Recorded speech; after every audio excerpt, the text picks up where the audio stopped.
اور ٹوٹا ہوا دل پھر ظاہر ہے کرواہٹ کی طرف ہوتا ہے، بٹر ہوتا ہے، اس کی زندگی میں پھر کڑواہٹ آ جاتی ہے، سختی آ جاتی ہے، اریٹیشن آ جاتی ہے، آپ اس سے بات کرنے کی کوشش کریں، اس کا بات کرنے کا دل نہیں کرتا.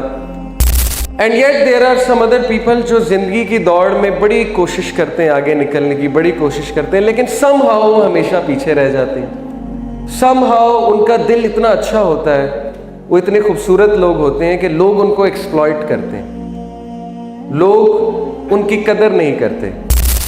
دیر آر سم پیپل جو شاید اس کنڈیشن سے گزر رہے ہیں، جن کو رات کو نیند بھی نہیں آتی، جو سوچوں کا ایک سمندر لے کر زندگی گزار رہے ہیں اوور تھنکنگ میں. And they can be facing many problems, they can be spending life in pain, misery. کسی کو اولاد کی طرف سے کوئی احساس محرومی ہے، کسی کو کوئی چاہنے والے کی طرف سے احساس محرومی ہے، کسی کو مال کی طرف سے احساس محرومی ہے، کسی کو کوئی اور چیز سے احساس محرومی ہے. کسی کے پیرنٹس نہیں ہیں، کسی کے والد نہیں ہیں، کسی کی والدہ نہیں ہے تو احساس محرومی ہے، کسی کی اولاد نہیں ہے. اگر اللہ رب العالمین کسی کو پسند کر لیتے ہیں، کسی سے محبت کرتے ہیں، تو اللہ تعالیٰ اس کی طرف ٹرائلز کو بھیجتے ہیں، ٹیسٹ کو بھیجتے ہیں، اسے ٹرائی کرتے ہیں، اس کا امتحان لیتے ہیں، کیونکہ سولجر کی ٹریننگ اور ہے اور کمانڈر کی ٹریننگ اور ہے. اب کیا کر رہے ہیں؟ ٹیسٹ اور ٹرائل جب آ رہے ہیں اور اتنی زیادہ مشکلات سے ہم گھرے ہوئے ہیں، یوتھ سے میں خطاب کر رہا ہوں جو کسی کو دل دے بیٹھتے ہیں اور اچھے لوگ ہیں، وہ ایسا نہیں ہے کہ وہ کسی کا برا سوچتے ہیں، لیکن ظاہر ہے کہ جو ایکسپیکٹیشن ہوتی ہے وہ وہاں سے پوری نہیں ہوتی، جو ایکسپیکٹ کیا ہوتا ہے وہ نہیں ملتا، اور ان ورس کیس وہ چھوڑ بھی جاتے ہیں تو ان کا دل ٹوٹ جاتا ہے. اور ٹوٹا ہوا دل پھر ظاہر ہے کرواہٹ کی طرف ہوتا ہے، بٹر ہوتا ہے، اس کی زندگی میں پھر کڑواہٹ آ جاتی ہے، سختی آ جاتی ہے، اریٹیشن آ جاتی ہے، آپ اس سے بات کرنے کی کوشش کریں، اس کا بات کرنے کا دل نہیں کرتا. تو بہرحال ایسے لوگ بڑے پیارے ہوتے ہیں جو حالات کے کڑوے ہو جانے کے باوجود خود کڑوے نہیں ہوتے، انہی کی وجہ سے زندگی خوبصورت لگتی ہے. لیکن میجورٹی لوگ حالات کی وجہ سے کڑوے ہو جاتے ہیں جب ان کا دل ٹوٹتا ہے. تو ہو سکتا ہے بہت سے لوگوں کا دل بھی ٹوٹا ہو، definitely. And yet there are some other people جو زندگی کی دوڑ میں بڑی کوشش کرتے ہیں آگے نکلنے کی، بڑی کوشش کرتے ہیں، لیکن سم ہاؤ ہمیشہ پیچھے رہ جاتے ہیں. سم ہاؤ ان کا دل اتنا اچھا ہوتا ہے، وہ اتنے خوبصورت لوگ ہوتے ہیں کہ لوگ ان کو ایکسپلائٹ کرتے ہیں، لوگ ان کی قدر نہیں کرتے. اور چونکہ لوگ ان کی قدر نہیں کرتے تو ہمیشہ they are at the giving end, receiving end پہ نہیں ہوتے. ہر وقت وہ دے رہے ہوتے ہیں، دینے والے ہوتے ہیں، قربانیاں دے رہے ہوتے ہیں، پیچھے بھی رہ جاتے ہیں قربانیوں کے لیے، ظاہر ہے. تو ہو سکتا ہے ہم میں سے بہت سے لوگ زندگی کی دوڑ میں پیچھے بھی رہ گئے ہیں. And yet there are some people جو شاید اس کنڈیشن سے گزر رہے ہیں، جن کو رات کو نیند بھی نہیں آتی، جو سوچوں کا ایک سمندر لے کر زندگی گزار رہے ہیں اوور تھنکنگ میں. And they can be facing many problems, they can be spending life in pain, misery. وہ کوشش کر رہے ہوں گے لیکن سم ہاؤ وہ اپنے نفس پہ، سم ہاؤ وہ ان پرابلمس کا سامنا نہیں کر پا رہے، اور بار بار دے آر سلپنگ، بار بار they are slipping, and somehow they are stuck. اب وہ پھنس چکے ہیں اس سرکل میں، اس فیز میں، اور نکلنے کی کوشش کر رہے ہیں. اور لاسٹلی کچھ لوگ ہم میں سے ایسے بھی ہیں جن کی زندگی میں کوئی نہ کوئی احساس محرومی ہے. کسی کو اولاد کی طرف سے کوئی احساس محرومی ہے، کسی کو کوئی چاہنے والے کی طرف سے احساس محرومی ہے، کسی کو مال کی طرف سے احساس محرومی ہے، کسی کو کوئی اور چیز سے احساس محرومی ہے. کسی کے پیرنٹس نہیں ہیں، کسی کے والد نہیں ہیں، کسی کی والدہ نہیں ہے تو احساس محرومی ہے، کسی کی اولاد نہیں ہے، کسی کی اولاد ویسی نہیں ہے جیسی ہونی چاہیے. تو محرومیت بھی زندگی کا ایک پارٹ ہے، ہمارے نبی صلی اللہ علیہ وسلم کی زندگی میں محرومیت تھی، تو اس پہ انشاءاللہ ہم ڈیٹیل میں بات کریں گے۔ تو یہ جو میں نے سینیریوز آپ کو دکھائے لائف کے، آئی ایم شیور ہم میں سے جتنے لوگ یہاں پہ بیٹھے ہوئے ہیں، کسی نہ کسی کی لائف میں کچھ نہ کچھ چل رہا ہے۔ کوئی بلی ہو رہا ہے، کسی کے رائٹ ضمن ہو رہے ہیں، کوئی تھک چکا ہے، کوئی یہ سمجھتا ہے کہ میرا قصور کیا ہے، میں نے کیا کیا ہے، آخر زندگی اتنی مشکل کیوں ہے، کسی کو کوئی چھوڑ گیا ہے، وغیرہ وغیرہ۔ لیکن ایک چیز کی خوشخبری ہے، اگر آپ میں سے کوئی ان چیزوں کو فیس کر رہا ہے تو خوشخبری یہ ہے کہ آپ سب زندہ ہیں، کیونکہ زندگی اسی کا نام ہے۔ The person who is dead, اس کی لائف میں اتار چڑھاؤ نہیں ہوتا۔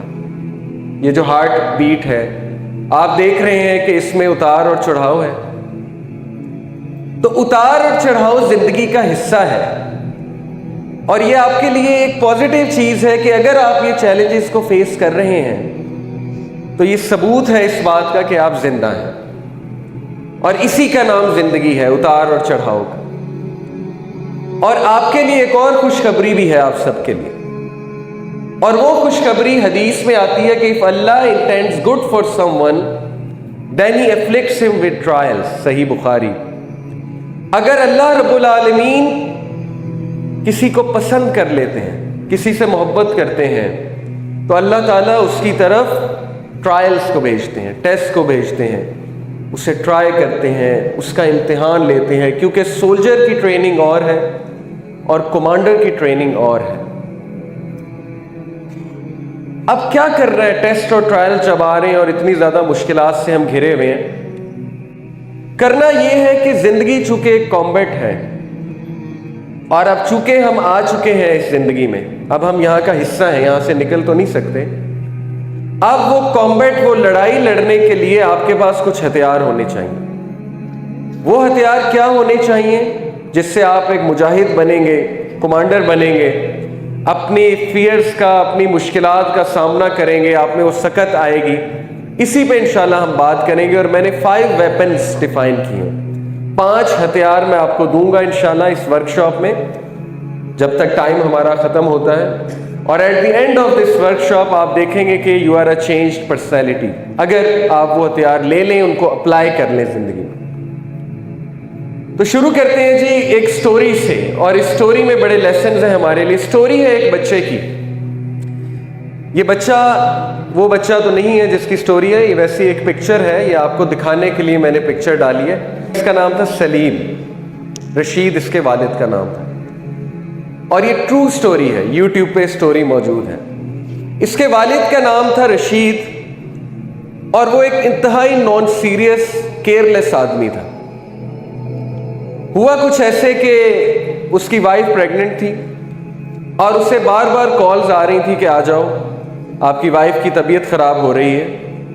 لیکن وہ اس وقت کیا کر رہا تھا، اس نے خود بتایا، سٹوری میں نیریٹ کیا کہ اس وقت وہ اپنے دوستوں کے ساتھ بیٹھا پارٹی کر رہا تھا، اور بہت کیئرلیس لے رہا تھا اس معاملے کو۔ پھر اسے جو آخری کال آئی وہ یہ تھی کہ اب آپ کی وائف بہت ڈینجر میں ہے، ہم اسے ہاسپٹل لے جا چکے ہیں، آپ آ جائیں، آپ کو آنا چاہیے۔ بہرحال وہ اکتا کر اٹھا، اس کا دل نہیں تھا، دوستوں سے اٹھے، ہنسی مذاق چل رہا تھا، وہ اٹھا، اٹھ کر جا رہا تھا تو راستے میں ایک بلائنڈ فقیر آیا، ایک اندھا فقیر آیا، اور شرارت سوجی اس بندے کو، بڑا شرارتی تھا، ہنسانے کا بڑا دل کرتا تھا، لوگوں کو بہت ہنساتا تھا۔ اس نے کیا کیا کہ فقیر کو ٹانگ اڑائی، فقیر گر گیا۔ اب جب فقیر گرا تو اس کے دوست ہنسنے لگ گئے، وہ بھی ہنسنے لگ گیا، اور یہ کر کے وہ آگے چلا گیا۔ فقیر اندھا تھا۔ جب وہ ہاسپٹل پہنچا تو اس کو ایک خبر ملی کہ اللہ نے آپ کو بیٹا دیا ہے، بڑا خوش ہوا، لیکن ڈاکٹرز کا چہرہ ذرا اترا تھا، گھبراہٹ تھی ڈاکٹرز کے چہرے پہ۔ تو ڈاکٹرز نے کہا اللہ نے آپ کو بیٹا تو دیا ہے، لیکن انفارچونیٹلی وہ دیکھ نہیں سکتا، وہ بلائنڈ ہے بائی برتھ۔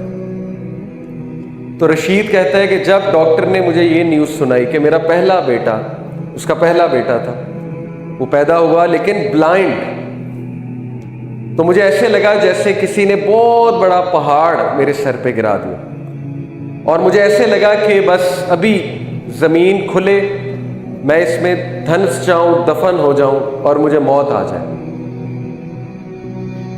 پھر ایک اور بات اسے پتہ لگی آگے جا کر کہ یہ تو کرپلڈ بھی ہے، چل بھی صحیح سے نہیں سکتا، یعنی دو پرابلمز، ایک تو بلائنڈ، اوپر سے کرپلڈ۔ تو اس نے کہا جی کہ اس بچے سے میں نفرت شروع کر دی، اس بچے کو میں نے بوجھ اور پنشمنٹ سمجھنا شروع کر دیا۔ کس چیز کی پنشمنٹ؟ اللہ سے میں نے دشمنی لگا لی کہ میں نے اس چونکہ بلائنڈ فقیر کو ٹانگ اڑائی تھی تو مجھے اللہ نے سزا دینے کے لیے بچہ بھی بلائنڈ دیا۔ اب اس نے اس بچے کو زحمت تصور کیا، ایک بہت بڑا بوجھ تصور کیا، لیکن اس کی والدہ بچے سے اتنی محبت کرتی تھی۔ والدہ کا دل بہت نرم ہوتا ہے، اس کی والدہ اس کی تربیت بھی کرتی تھی۔ باپ بالکل سیلفش تھا، باپ دور دور رہتا تھا، باپ کو کوئی خبر بھی نہیں ہوتی تھی اس کی زندگی میں کیا چل رہا ہے۔ اللہ نے اس شخص کو 2 اور بیٹے دیے، ان سے وہ بہت محبت کرتا تھا، لیکن سلیم سے وہ محبت نہیں کرتا تھا کیونکہ سلیم اس کے نزدیک ایک بوجھ تھا۔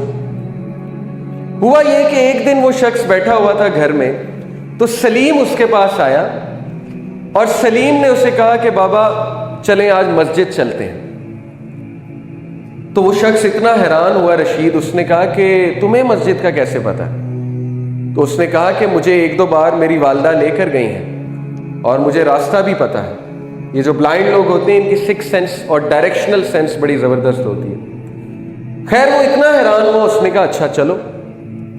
بچہ ول یو بلیو اٹ کہ اس کو مسجد لے کر گیا، لڑکھڑا کے بیساکھیوں پہ چل نہیں سکتا تھا بیچارہ، اور وہ اتنا حیران ہوا کہ یہ بچہ نہ دیکھ سکتا ہے نہ چل سکتا ہے صحیح سے، یہ بچہ مجھے مسجد لے کر جا رہا ہے۔ یہ ہوا ایسے کہ جب وہ مسجد میں پہنچا رشید اپنے بیٹے سلیم کے ساتھ، تو سلیم نے کہا کہ بابا قرآن مجید لے کر آئے، میں آپ کو سورہ کہف سناتا ہوں۔ تو رشید اور حیران ہوا، کہتا کہ کیا مطلب، تمہیں قرآن کیسے آتا ہے؟ تو سلیم نے کہا کہ میری والدہ شاید آپ کو پتہ نہیں ہے مجھے قرآن حفظ کرا رہی ہیں اور انہوں نے مجھے سورہ کہف کچھ حفظ کرائی ہے۔ اب یہ والدہ کی محبت تھی کہ بلائنڈ ہونے کے باوجود بچے کو قرآن حفظ کرایا جا رہا ہے۔ تو رشید قرآن لے کر آیا اور اس نے سورہ کہف کھولی اور بچہ سورہ کہف پڑھنا شروع کیا۔ وہ پڑھتا گیا اور والد کے آنکھوں سے زور و قطار آنسو نکلتے گئے اور رشید اتنا رویا اس ٹائم، اور اسی ٹائم اس نے اللہ کے آگے سجدہ کیا، اللہ سے توبہ کی۔ بالکل سچا واقعہ ہے، عرب تھا رشید، عربی تھا، اور اس نے اسی وقت اللہ سے کہا کہ او مائی لارڈ، میں اس بچے کو بوجھ سمجھتا رہا، میں اس بچے کو زحمت سمجھتا رہا، تیری طرف سے پنشمنٹ سمجھتا رہا، لیکن یہ بچہ تو اتنا برکت والا ہے، یہ بچہ تو اتنا زبردست ہے کہ اس بچے کی وجہ سے آج میں نے مسجد میں قدم رکھا، اور کتنے عرصے بعد میں نے تیری کتاب کو دیکھا، تیرے الفاظ کو دیکھا، اور وہ اسی بات پہ روتا رہا کہ کتنے عرصے بعد اس بچے نے مجھے میرے رب سے کنیکٹ کیا جس سے میں بڑے عرصے سے ناراض تھا۔ یعنی وہ اللہ سے ناراض تھا، لیکن اس بچے کی وجہ سے اس کی اللہ سے دوستی ہوئی، اور یہ اس کا ٹرننگ پوائنٹ بنا۔ اور پھر واقعہ کچھ ایسے جاتا ہے مختصراً کہ وہ کسی دور دراز علاقے میں گیا ہوا تھا اور وہاں کچھ زیادہ ہی مصروفیت اس کی ہو گئی، تو پیچھے سے سلیم کی ڈیتھ ہو جاتی ہے، اس کو بخار ہوتا ہے، گردن توڑ بخار، اور سلیم کی ڈیتھ ہو جاتی ہے۔ تو رشید جب گھر آتا ہے اسے پتہ لگتا ہے کہ سلیم کی ڈیتھ ہو گئی۔ پہلے تو وہ پوچھتا ہے آ کر کہ میرا بچہ کہاں ہے، کیونکہ سب سے زیادہ محبت اب اس سے ہوتی ہے، وہی جس کو وہ زحمت سمجھتا تھا اب اسی سے سب سے زیادہ اس کو محبت۔ تو ماں نے بتایا کہ اللہ کی امانت تھی، اللہ نے دی تھی، اللہ نے واپس لے لی۔ تو رشید اتنا روتا ہے، لیکن پھر ایک جملہ کہتا ہے کہ اے میرے رب مجھے سمجھ آ گیا، جب تک اس مشکل کا، اس بچے کا ایک مقصد تھا میری زندگی میں وہ رہا، اور جب وہ مقصد پورا ہوا تو آپ نے اس بچے کو اپنے پاس بلا لیا۔ جو کچھ سنا گیا اللہ پاک اس پر عمل کرنے والا اور آگے لوگوں تک پہنچانے والا بنائے۔ مزید اصلاحی بیانات کے لیے ہمارا یوٹیوب چینل MA ریمائنڈر کو سبسکرائب کریں۔ جزاک اللہ خیر۔